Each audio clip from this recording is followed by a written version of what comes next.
बुद्धिमान राजा। सालों पहले एक नगर में एक बुद्धिमान राजा राज करता था।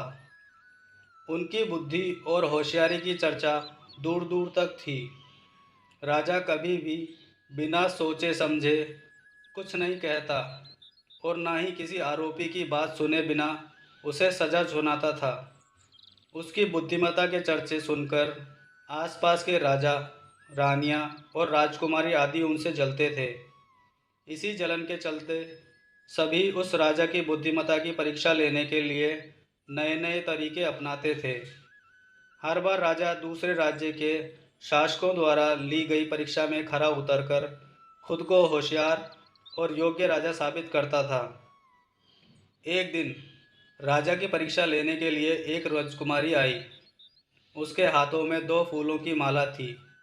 दोनों माला में से एक असली फूल से बनी थी और दूसरी नकली से। उन दोनों मालाओं को देखकर उनका ये भेद बिल्कुल पता नहीं चल पाता था। इसी वजह से राजकुमारी ने राजा के सामने दोनों मालाएं रखकर पूछा, हे राजन, अगर आप बुद्धिमान हैं तो बताइए कि इनमें से कौन सी माला असली है। राज दरबार में बैठे सभी दरबारी माला को देखकर हैरान थे, क्योंकि किसी को समझ में नहीं आ रहा था कि असली फूलों की माला कौन सी है। सभी इस सोच में थे कि राजा कैसे बता पाएंगे कि असली माला कौन सी है।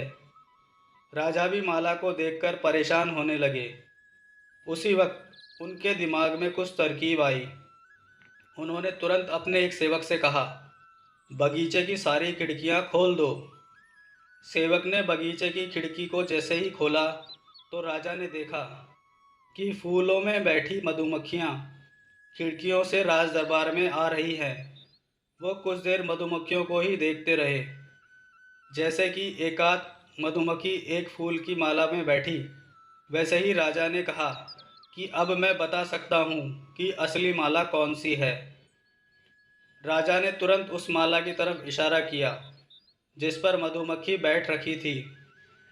राजा की होशियारी देखकर दरबार में मौजूद सभी उनकी तारीफ करने लगे। सभी कहने लगे कि हर राज्य को आपके जैसे ही बुद्धिमान राजा की ज़रूरत है।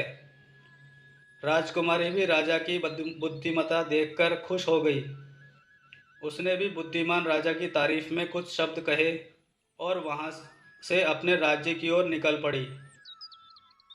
कहानी से सीख, अगर व्यक्ति अपनी बुद्धि का इस्तेमाल करे तो वो हर प्रश्न का सही जवाब तलाश सकता है और हर मुसीबत का हल भी निकाल लेता है। दोस्तों, अगर आपको यह कहानी पसंद आई है तो कृपया इसे लाइक करें और अपने दोस्तों को शेयर करें और हमारे चैनल को सब्सक्राइब करना ना भूलें, जिससे आपको ऐसी कहानियाँ समय समय पर मिलती रहें। धन्यवाद।